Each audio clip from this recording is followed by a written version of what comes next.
Good afternoon, ladies and gentlemen. I am Shraddha from QGLUE, your co-host for the webinar. I welcome you all to the webinar on design thinking to discover the purpose of the problem by QGLUE designer in residence Nimesh Pilla.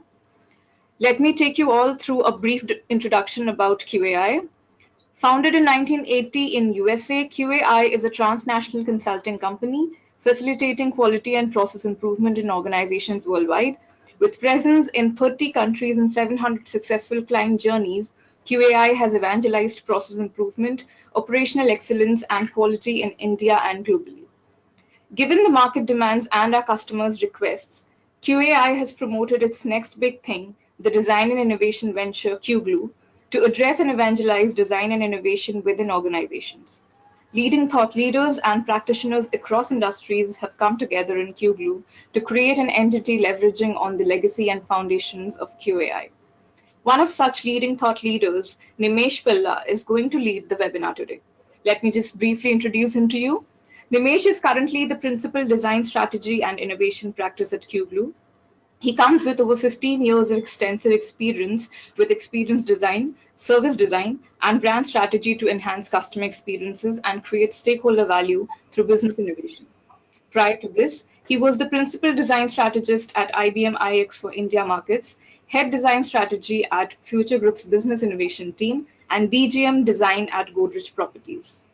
He is currently consulting organizations and mentoring startups for business transformation through design thinking. So that was about Nimesh. Just for your information, let me tell you that this webinar is on listen only mode. And if you have any questions, you can keep posting them throughout the webinar and we will be taking them at the end of the webinar. So I'll now hand over the session to Nimesh so that you may all get started on your design journey. Thanks a lot, Shraddha, and welcome everybody. As Shraddha has already explained, we will take all the questions and I'll be interested to answer them, but we'll do that in the end of the workshop. So the idea of this webinar is that how do you frame the problem right? And when you're framing the problem, most of the time we take the problem at the face value. So I'll just talk you through about how design thinking helps us go a little bit deeper in understanding why the problem exists before we start solutioning it.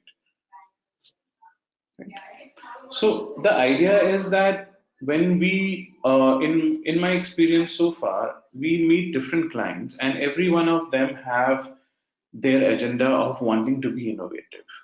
There are different ways in which they can be innovative, whether it is to make the team more collaborative, whether it is to make the organization more customer centric, whether it is to grow sales, whether it is to create a better product or better experience for the end user.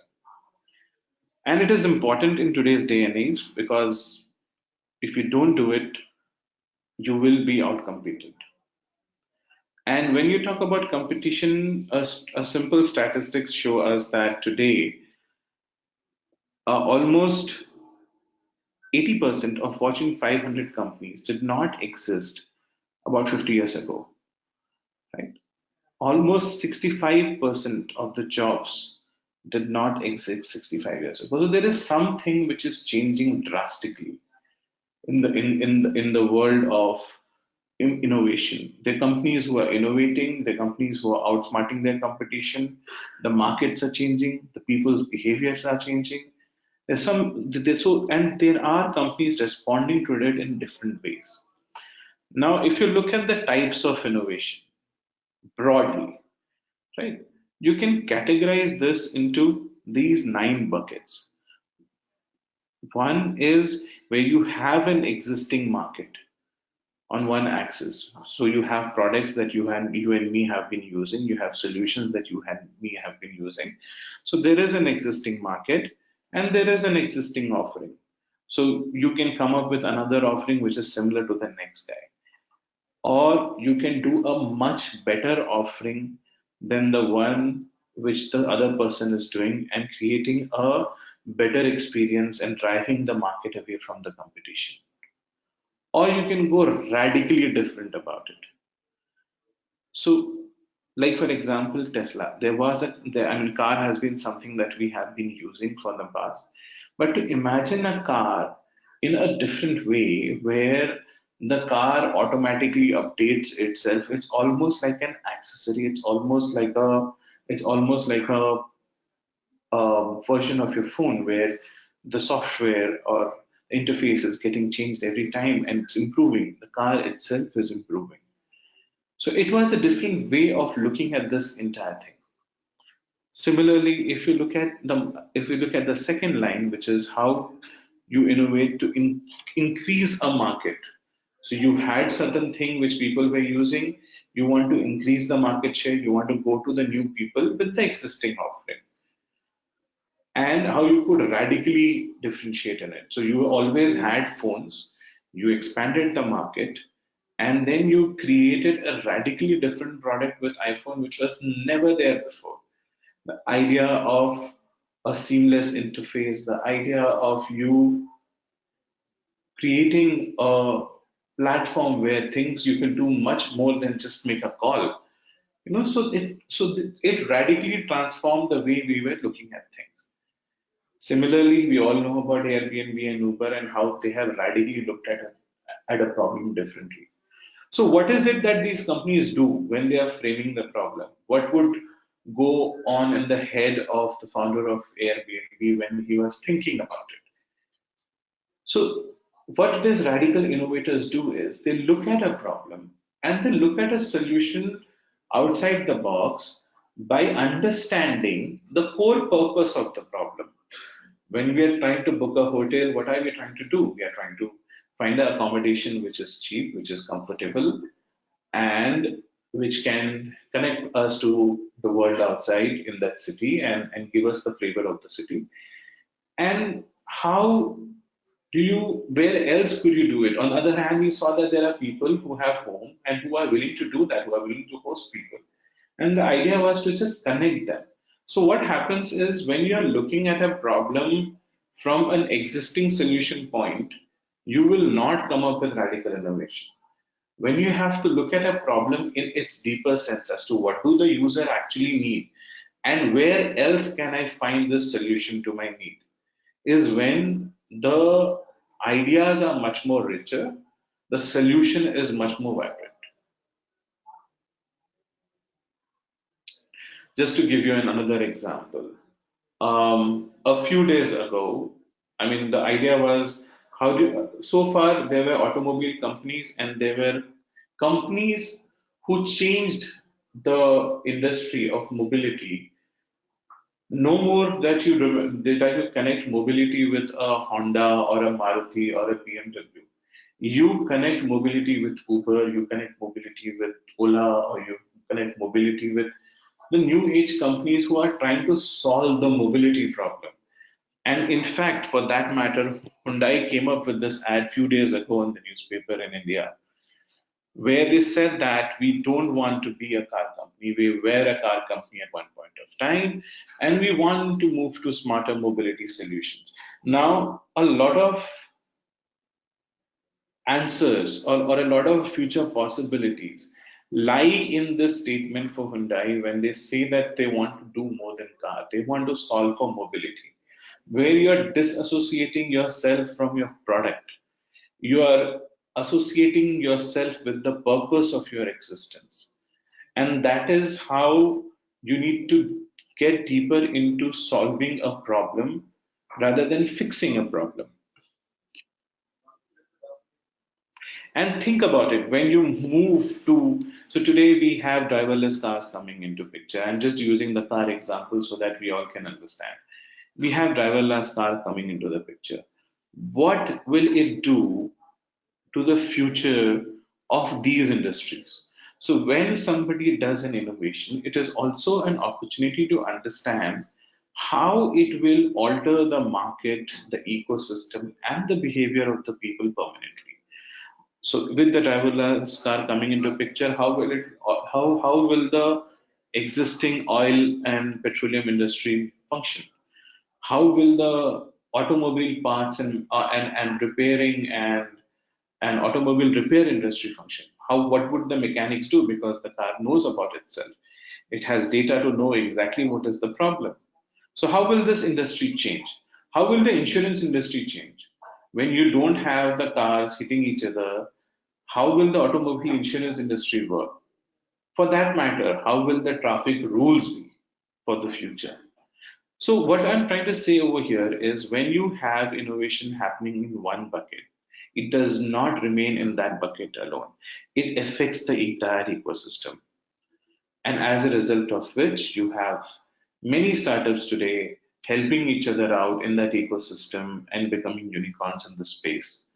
If you look at it today, there are over a billion startups, and out of which only 300 are recognized as unicorn.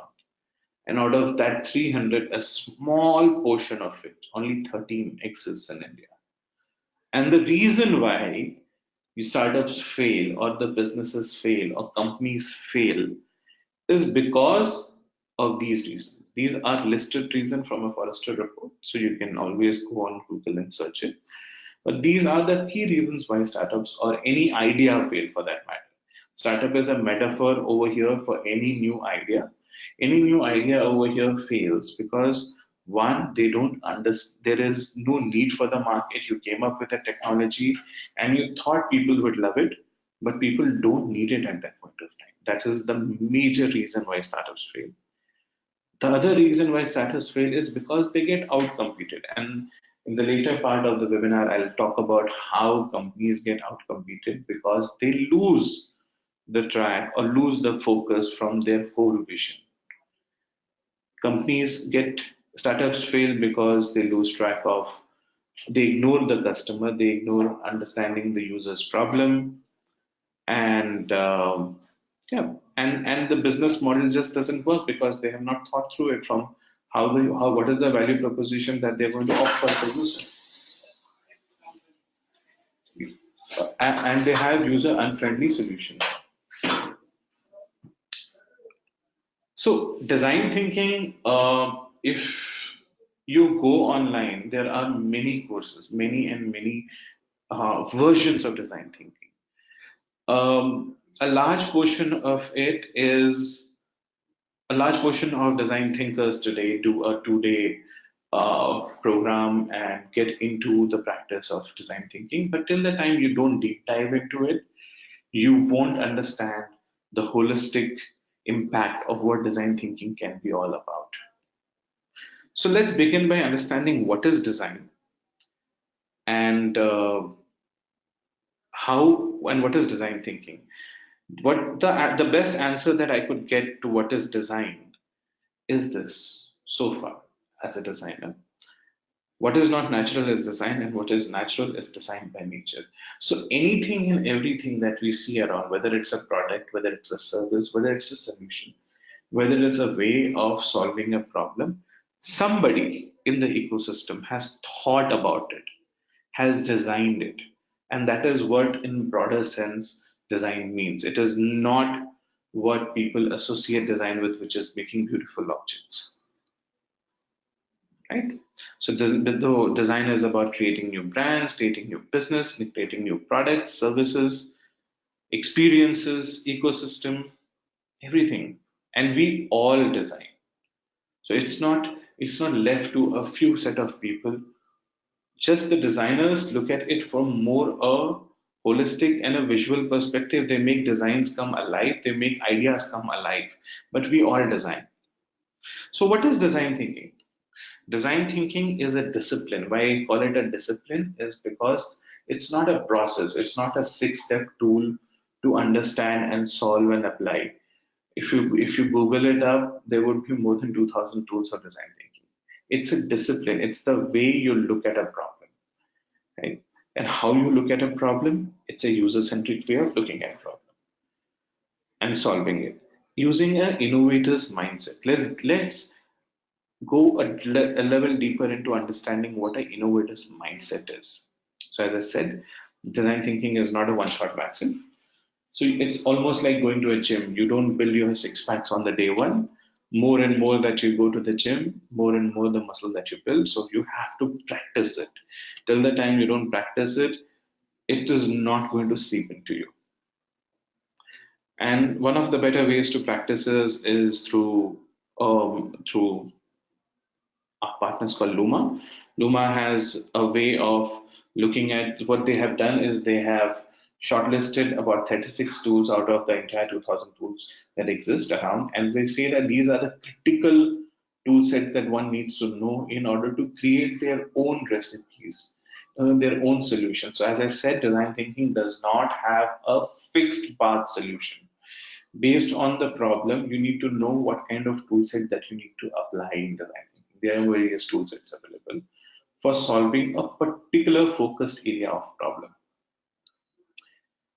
So this picture to me is one of the few visual representation of what design thinking is all about. I mean, this picture to me sums it all. This is a photograph of Walt Disney, and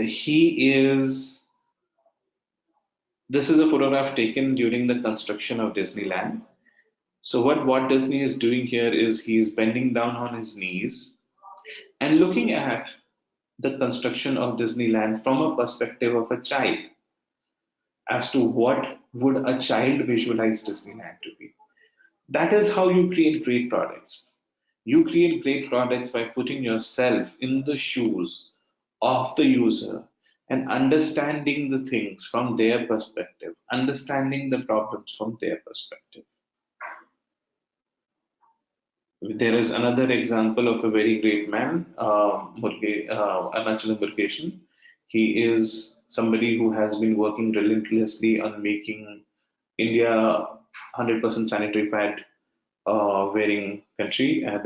He has been working with the grassroots level women to empower them to use sanitary pads, and he created his own set of low cost sanitary pads. And the way he went about it, he is somebody who is not a literate. He is somebody who has just done basic primary schools.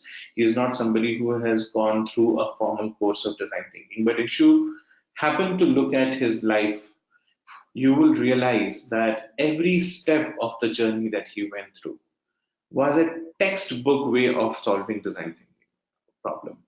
He understood the user, he understood their pain points, he tried to empathize by using the product on himself and tested it out, understood the discomfort that a woman goes through in order to create a better product. And he thought of an ecosystem. So the idea of being a design thinker is that you have to be empathic to people. You have to learn to work along with other set of stakeholders to co-create a solution. You don't own a solution. You need to think holistically about the problem, and you need to have an entrepreneurial mindset, because in the end of the day, your problem has to create impact which is sustainable. And then you have to be ready to iterate and reiterate your solutions. So when you talk about a problem, right, there are only three standard parts to a problem. One is, why are you solving this problem? The why part of it. Why are you doing it? Any problem that you have, whether it is in your area of business or in your area of your own life. Right? There is, when you have a problem, firstly, the first step is to understand why you are doing that solution. Then what do you do about that problem? And then the last one is, how do you do it? Right? So the core purpose of a problem exists in why, not what you do and how you do it. But if we understand the core philosophy or the core principle or the core root cause of why the problem is existing, we can be rest assured that we can solve it in a much more deeper and a better way.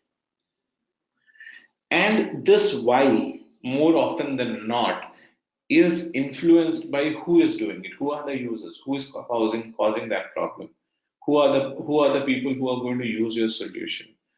What is it that they are doing that is prompting you to do a certain thing? So the user and what they do is the reason why we think of a problem. Even if we have to start a business or even if we have to solve a problem, the first thing we do is to understand who are the people who are doing it and what is the thing that we see in the market as trends, which leads us to this idea, okay, why should not we do it? And then we go about understanding what we'll do about that problem, which makes business sense to us. And then we use technology to see how to make it happen. In my experience, what I've seen is a lot of technology driven entrepreneurs take the step the other way around and they try to force fit the idea of a product being successful in order to sell. And that is where the disconnect happens. It's very important to understand or at least figure out if there is a need or if there is an existing need or if there is a behavioral change that a person is that the society is going through so that what you develop as a technology solution can be accepted by it. I'll just give you a couple of examples. This is an example of Jeevan Bindi. It's an iodine bindi. Now in India, we have this women have this custom of putting bindi on their forehead. So and in rural villages, the study showed that women do not have enough iodine in their body, so they were iodine deficient. So the solution they came up was there with this high iodine bindi. So when a woman puts this bindi, iodine is infused in their body. That ways the lack of iodine is compensated. Now, this particular problem did not just understand the core problem. There could have been thousand ways of going about this lack of iodine in a woman in India, in rural India. It could have been vaccination, it could have been medicine, it could have been medication. But all those are not something which will be habitually done.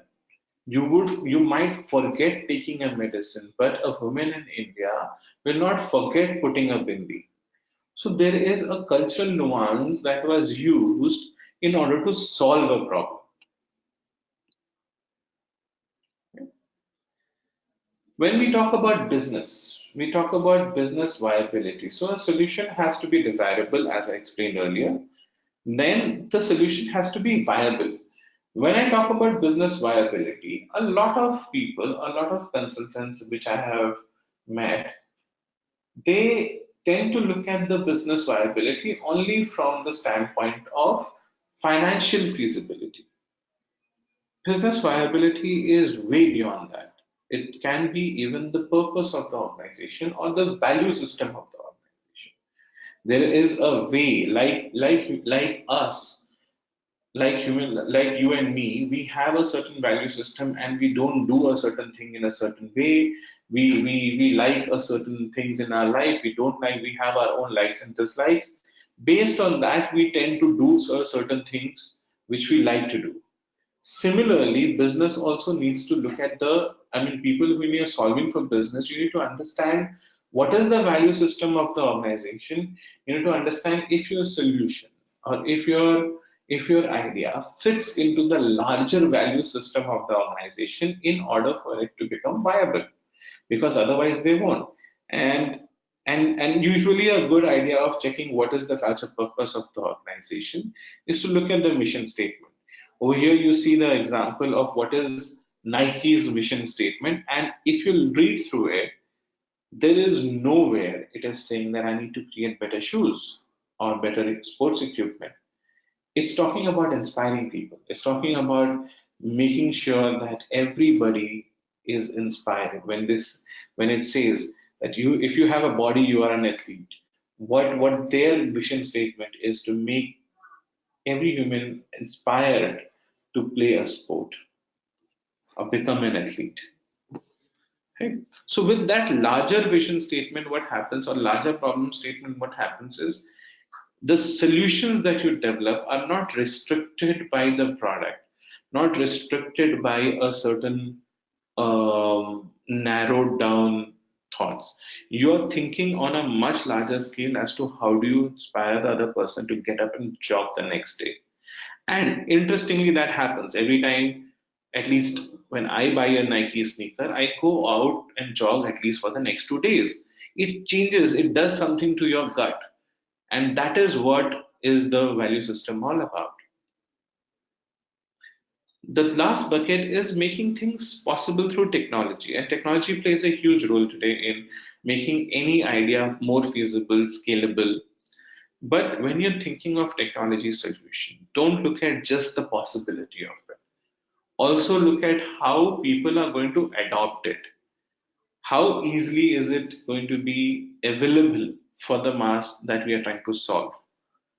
What is the ecosystem that the solution might need in order to be more effective? Yeah. So as I said, there are only three moving parts to an idea. There is the market or the people who for whom you have to create a desirable solution.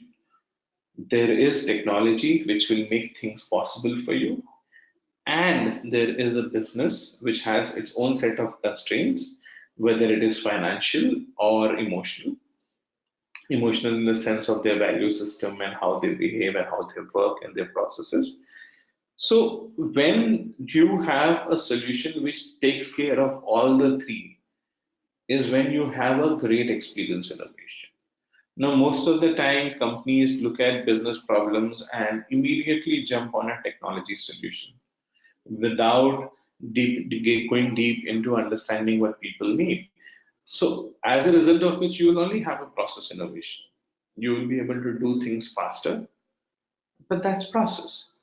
Now, when you look at people and just look at technology, what will happen is you will create new ideas. So, if you're thinking of creating a new startup, that's a good place to be, where you understand what the market wants, you understand the desirability, and you understand what technology can offer, and create a functionally new way of doing things.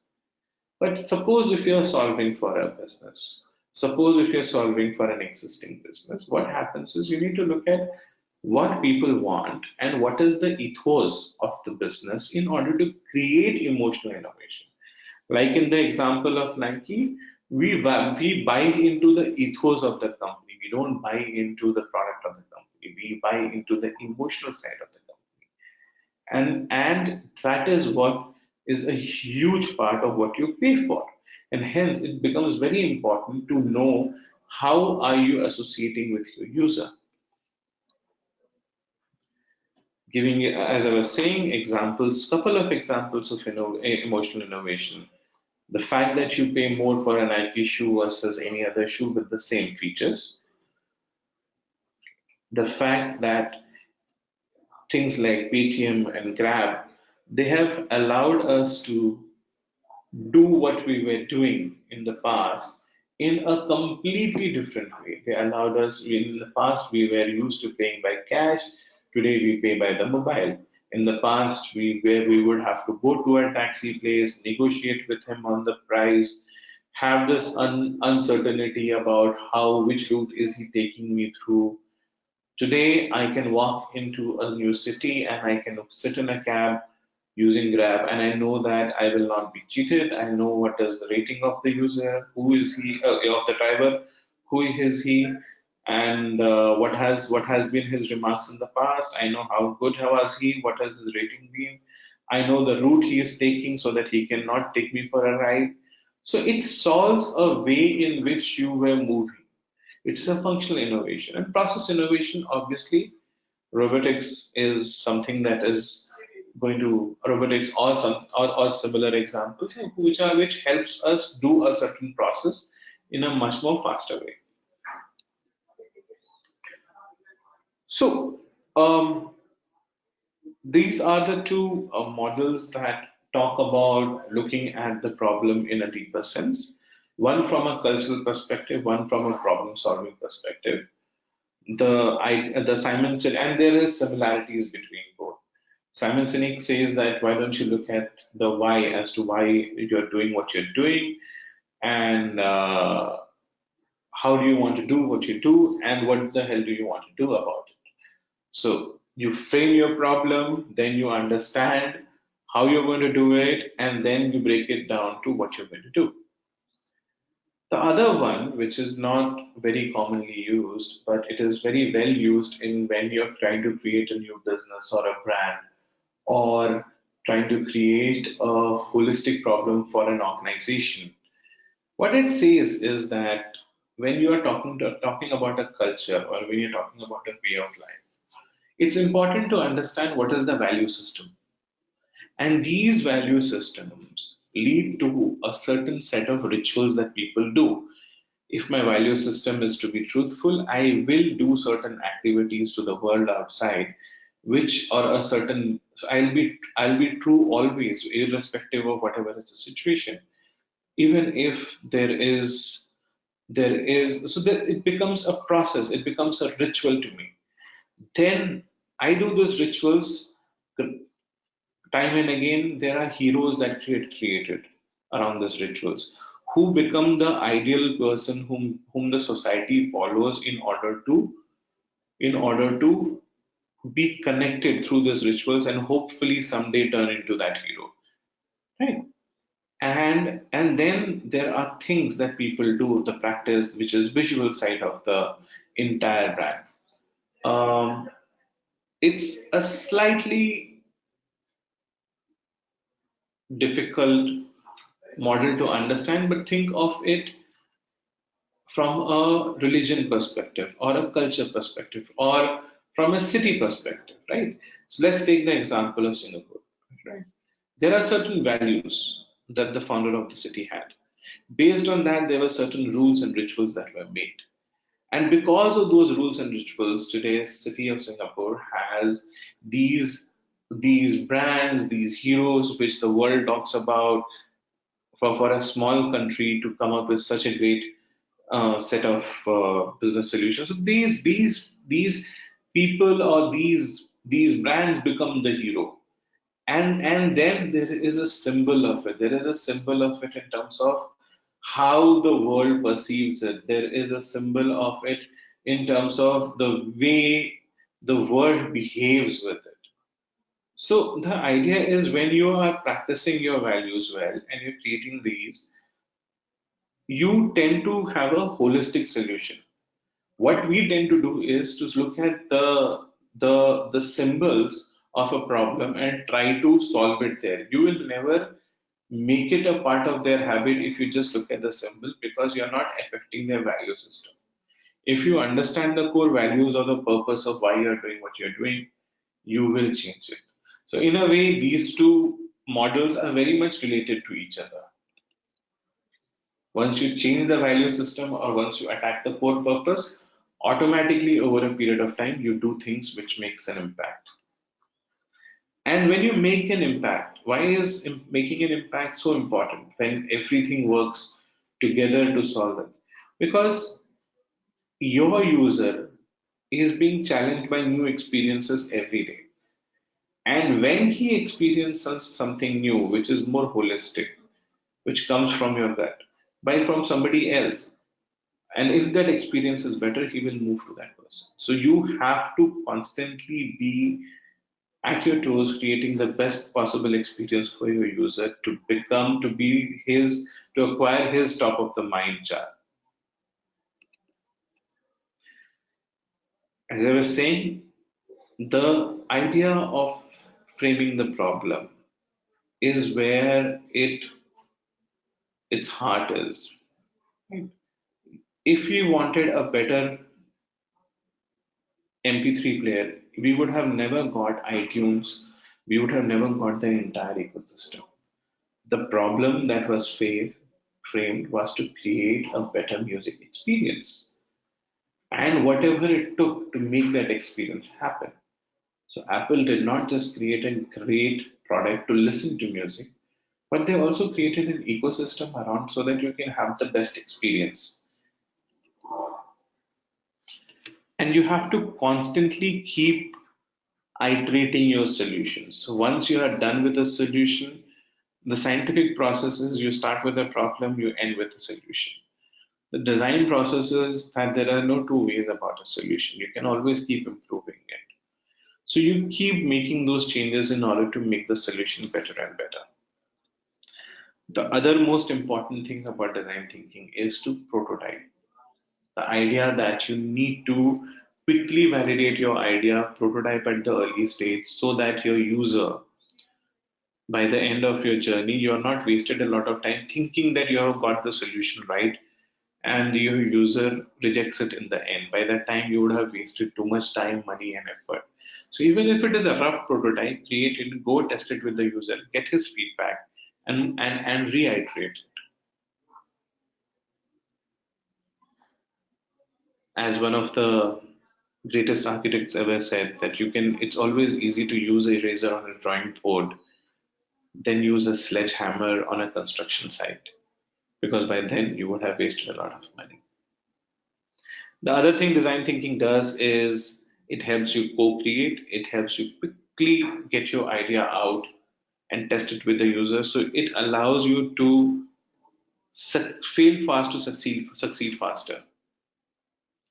Companies have seen the impact of this methodology. Companies have seen impact of using design thinking in their revenues. People have, so you create a better solution which is more holistic, which your customer appreciates. You align people who are working together on this problem, because from the day one everybody knows where they're heading to, so there is no back and forth during the design time. There is a certain sense of ownership that gets built during the design thinking phase, because it's your solution, everybody owns it. And yeah, it just creates a more better user centric solutions, and as a result of which you see a revenue growth in the companies who have been using it in the past. So what is the QGLUE way of design thinking? Our methodology is focus on the purpose, think of the user, and build to innovate. In other words, a triple diamond way. So the triple diamond says that when you have an intuition, when you see a trend, before you frame a problem, there is always something which starts a problem, whether it is a trend, whether it is a story. Go back to that problem, go back to that trend, understand why that problem is there, understand what is the purpose of that problem, and create a why statement for yourself before you get into what and how. So once you have that why very well defined, define your vision statement. Then, based on your vision statement, you would need to do a certain amount of research, understand how the users will accept it, come up with ideas and solutions, and then come up with possibilities of how the solution can be implemented. Once you have come up with those possibilities, again you will diverge to come up with multiple ideas of solving that possibility, and then you converge to make a prototype. So design thinking is always about divergent and convergent thinking. You always go broad, think about all the possibilities, then converge on a few possibilities. Then again you go broad, think about all the problems of the future, then converge on certain ideas that you want to take forward. You go broad, think about all the ideas that can solve the problem, and converge on a prototype. And this process you keep repeating again and again. And when we say try to understand trend, there is always a mistake of making of understanding of of of taking a problem as a trend. Trend is not a problem statement. Trend is something which happens with multiple people. Trend is a behavioral change. If people are doing something again and again, multiple of them are doing it, then it becomes trend. So it is not a problem, it's a behavioral shift.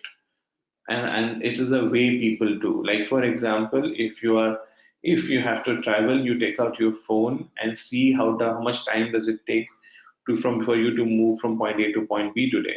You seldom start from your home thinking that, oh, I'll just reach the place. So that is a trend, because people are doing it. People want that control. So understand what is the behavioral shift that will happen more as more and more people start doing it. You will be expected to know your way. You will be expected to plan yourself better. So very soon you can't say to your boss that, I was stuck up in a traffic. He'll say, so not my problem. You could have checked your Google map up. So that is the behavioral shift that will happen because of a trend that people have been doing. Today you are expected to know answers. Today you're expected to know people because in the world of Google and LinkedIn, you're expected to do that much amount of research. And this changes the behavior of people, and this will impact the solution. The other thing that impacts the solution is the values that drive your solution. Now, when it's very important to have a certain set of values because it completely changes the feature list. For example, a Ferrari has a very different set of value systems from a Toyota, and they both have a set of users who buy. So the same product, a car, could have multiple values and want to promote itself around that value. Ferrari is all about making you get that adrenaline rush, being fast, being aggressive, being out there. And Toyota is all about safety and family and security. So, what is the value system? And if you don't define it, imagine that you are a car designer and somebody comes and tells you, design me a car. How would you know what is the kind of value system that you need to have? Now, there are audience which respond to both the value system. There is market that responds to both the kind of value system. So, it's very important when you're giving a brief of a problem to define what the value system is because that will define the finer features or details of any solution. There are tools which are available for doing this. One of the tool is trend watching canvas, which you can get from trendwatching.com. The idea is you bisect the trend, understand the trend, what is the basic need that the trend is solving, and you again think deeper as to what are the drivers of this trend. What are the influencers? Who are the influencers who are driving this change? Are they permanent or long term, or is it short term? Like whenever there is an Avengers movie out, people tend to buy a little bit more of AR VR solutions because they want to follow the trend. Everybody wants to be a Philip star. So the idea is there could be a short-term thing, or there could be a long-term impact when you have policies coming into picture, when you have a social transformation happening, which will make sure that the trend is there to stay. So dissect the trend, understand where it is leading, think about how people other than your business are using it, using the trend for their benefit. It just gives you better inspiration, and then see how does that trend alter the expectation of the end user forever. That ways it will be easier for you to define your problem statement rather than just reacting to the trend that is happening in the market. If you understand what is the expected behavioral change that will happen to the end user, it will be much more impactful as a problem statement. And then create what is your vision. Then have a problem statement which does not include your product or service, like the Nike, where it has a much larger vision than its offerings. That ways, your problem will always be more holistic. Example of a company which did not, right? Kodak always thought that Kodak thought that it was in the business of making camera reels when it always talked about that movement. So if only Kodak would have focused on how to help people capture that moment better, remember that moment forever. Well, Facebook and and a lot of Facebook, Pinterest, and a lot of things happened way after Kodak was born. And Kodak could have invested in them, Kodak could have learned from them. But they just did not because they were focusing their problem at something else. When they forgot that the purpose of you buying a camera reel was to capture that moment and remember it forever. and they could have thought of various other solutions around it. So the idea of this webinar was that most of the time we focus on the solution rather than understanding the problem deeply, and that should be your starting point of the problem solving. So now I'll just go to the questions that has been asked. And yeah, this is happening with all automotives. Oh, Amandeep has just responded saying that yes, the automotive example is happening with all automotives. I am with Ford, and we are big time. Uh, we are big time in smart mobility. So smart mobility, the idea of smart mobility again, Amandeep, has to be thought through more deeply. We are thinking about the entire ecosystem, and companies are doing it. Um, it's like the 3B model from Devdutt Patnaik. Yes, yes, Ashwin. It is like the 3B model from Devdutt Patnaik. And I had the opportunity of working with him very closely. As Shraddha must have introduced, I was ex-Future. So yes, that is another reason I can talk about it a little bit over here. Like how Big Bazaar was a very successful brand. The reason why Big Bazaar was very successful as a brand was because it never went out to upgrade a supermarket or downgrade a supermarket. It went to upgrade a bazaar. And it was a very clear brief. So the idea was, how do you get people who are shopping in bazaars into a supermarket?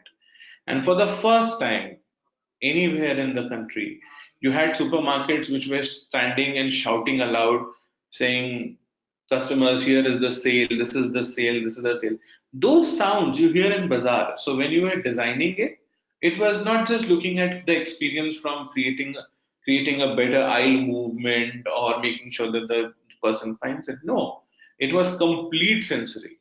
It was to understand the purpose. The purpose was that he was comfortable in a market. What does the market offer? The market offers you abundance, markets offers you variety, markets offers you a certain sense of discovery, and we wanted to replicate that in the big bazaar. So yes, Devdutt Patnaik is a good one. Um, Sandesh had when this webinar will end. What are the challenges in understanding the user experience, Naveen? So the first challenge in understanding the user experience is when you talk to the user and tell him what you're thinking. I have seen that happening n number of times. When you have to understand the user experience, give him your solution, let him talk aloud, let him talk about the problems that he is facing. Quite often than not, I see that when you are doing the user testing, you are assuming things, you are guiding, you are leading things. Don't assume, don't lead. First, observe the user, understand what his problems is, and go deeper. Try to look at what is the root cause of why he's doing what he's doing. And when you come up with a solution, do not lead and tell the user that this is how the solution works, because you can do that to one user, but when you put it out in the market, it has to be intuitive. So whenever you're doing user testing of an idea, the good practice would be to just listen to them and listen to them in a very non-defensive, I mean non-defensive mode. Just absorb whatever they're saying as a feedback and see how you can improve your product. Can you give examples of a few applications of design thinking for B2B companies? B2B companies.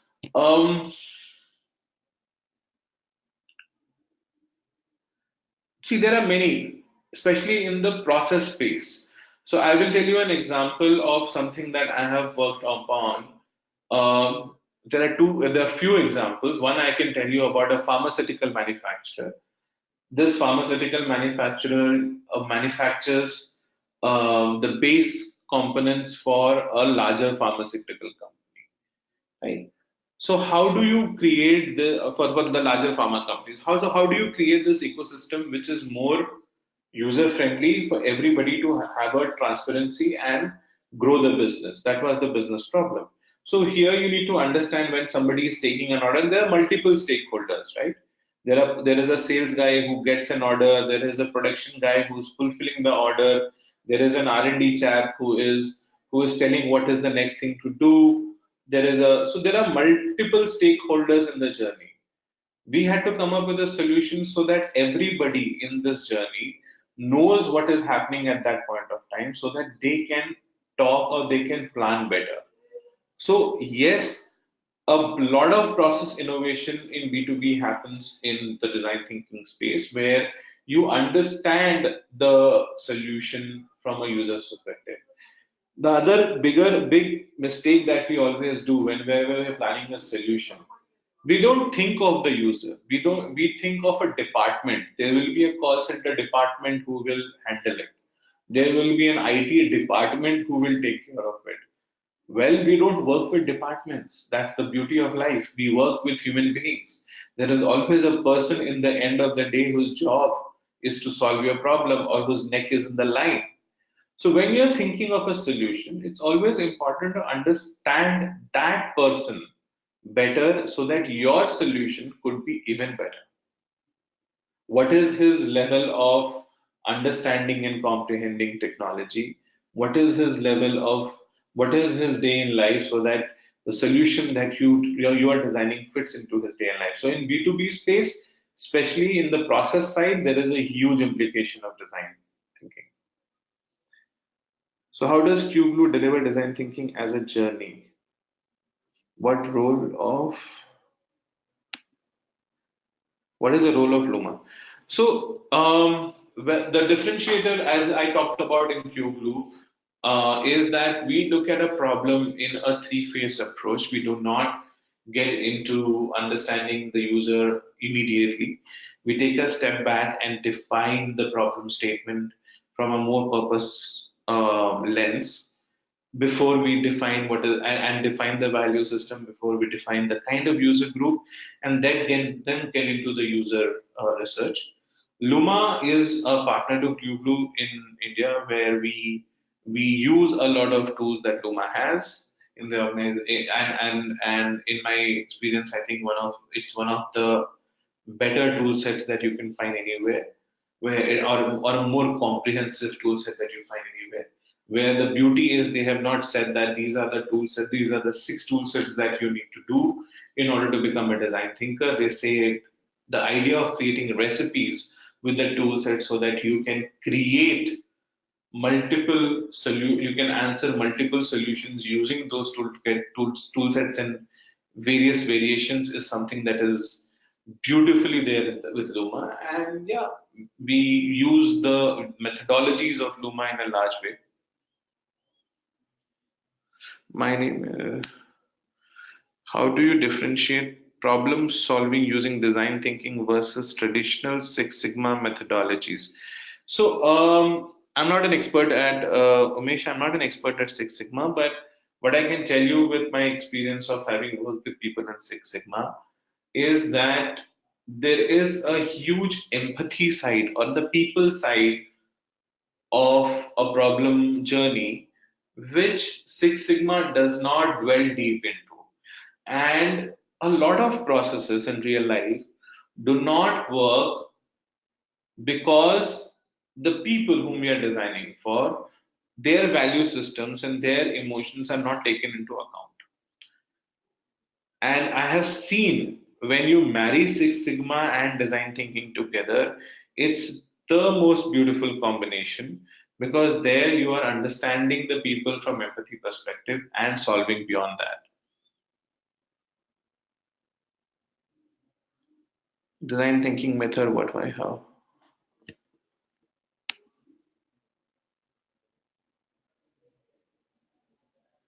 Oh, so there's a question, design thinking method in our way is why, what, how, and Simon Sinek circle is why, how, what. Those are English plays. Please understand the essence of it. As I said, always try to look at design thinking from the essence perspective. Both of us are saying that you understand the problem, then you figure out how you will go about solving the problem and define the details of that particular solution in the last step. Don't begin with the details saying that I will apply a blockchain to solve your problem. Understand that you have a problem and then see if what you need to do requires a blockchain. So those are English plays. Few people use what, few people use how, that's okay. But the idea is you define why and then move on to that next step. Thank you, Sandesh. Information architecture. Okay. How design thinking is different from the strategy. Design thinking is a tool to formulate or go deeper in creating the right strategy. So it is not different from strategy, it is a strategic tool.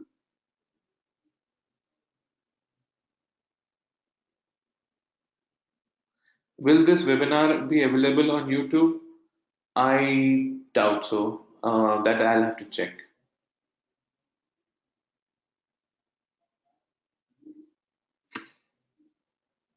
Any other question?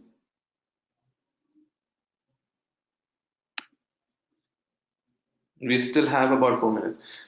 What are the technical skill sets required to get into design thinking career in India? Do we have much of design thinking career in India and entry points in India? That's a very interesting question.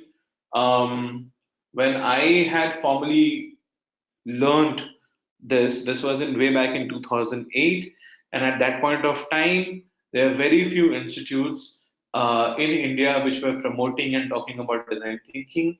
NID had just done 3 more batches before that. They used to call it strategic design management at that point of time. So the skill set for the technical skill set, well, there is no there is no technical skill sets. It's a behavioral skill set that one need to have for being a design thinker.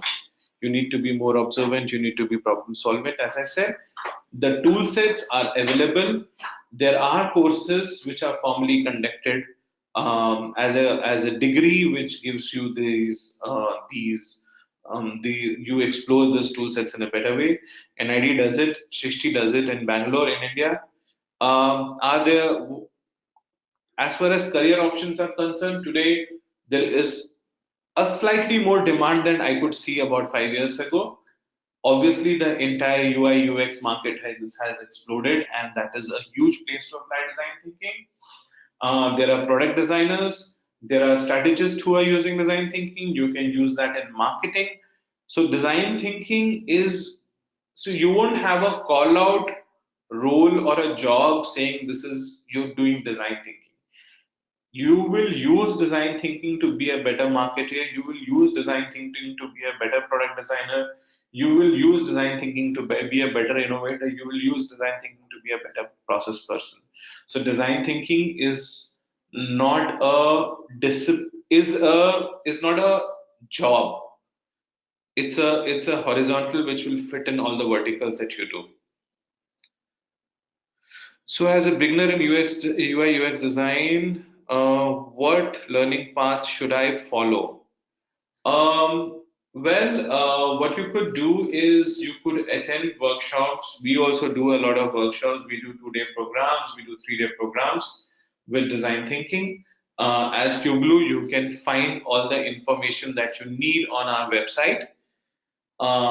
You can join these workshops, you can understand this subject better. And the idea is idea of becoming a UX designer is to be able to capture the pain points and create a solution, a holistic solution in form of a journey, which you then take it down to UI. So that is something that we could help you with. Why QGLUE courses are expensive?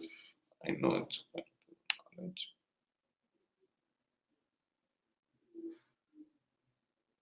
Faisal, for this we could have we do a lot of public workshops, so we could figure out a way of making it more.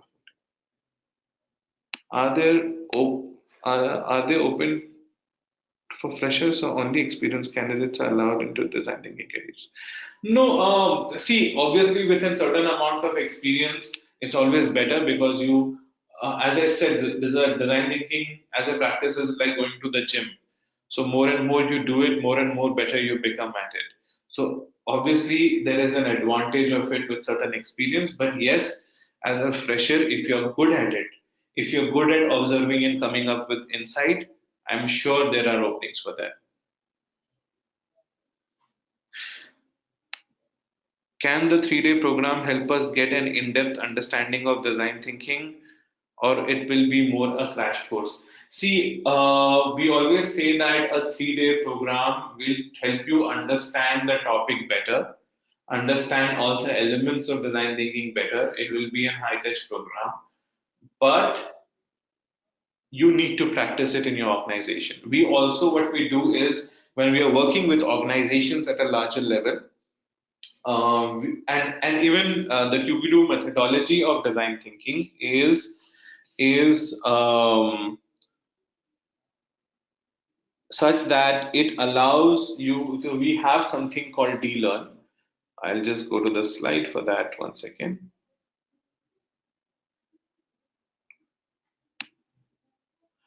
So if you look at this slide, so delearn, we do this with every program of ours, where we don't just teach you, we handhold you through an 8-week exercise where you and your team can come up with a problem, a real life problem, and a coach will mentor you across various phases of that journey, making sure that you practically apply design thinking tools to solve a problem. So delearn is a very important part of how we go about training. But yes, if you do a normal 3-day training where you don't apply it or where you don't use your knowledge, yes, it is going to be a crash course.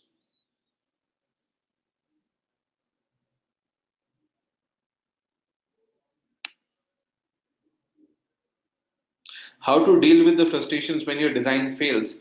The good idea will be to include your client in the day one and co-create with them. When you co-create a solution, your client owns the solution, and that is what I've been talking about as a process. So you get them to a workshop, co-create the idea. Don't think that you know all the solutions, and since they have come to you, you have to be the almighty ideator. Work with them. It helps, one, take a buy-in right in the beginning. You understand the client's requirements better. The solution is much more holistic and much more bought in, so that there is no back and forth, and the chances of failures are lesser.